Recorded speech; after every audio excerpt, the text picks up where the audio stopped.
আমি আমার 20 বছরের জীবনে আজ অব্দি কখনো বসন্ত উৎসবে যাইনি।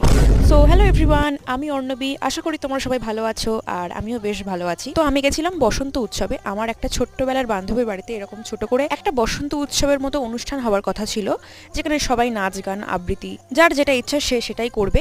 তো আমি ভেবেছিলাম যে নাচ করব, কারণ ও আমাকে বলছিল যে তুই কি করবি ভাব। কিন্তু আমি নাচ শিখি না, তারপরেও ডান্স পারফরমেন্স করাটা আমার কাছে একটা চ্যালেঞ্জিংয়ের বিষয় ছিল। কিন্তু আমি সাকসেসফুলি সেই ডান্সটা ভালোভাবে করতে পেরেছিলাম, এটাই আমার কাছে অনেক।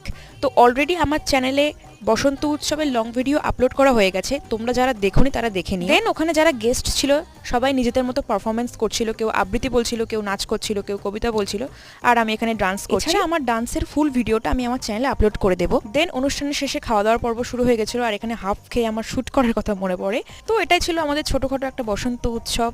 তো লাস্টে আমি একটু আবির মেখে বাড়ি চলে আসি। আর ভিডিওটা ভালো লাগলে ফলো বা সাবস্ক্রাইব করতে ভুলো না। তো চলো টাটা।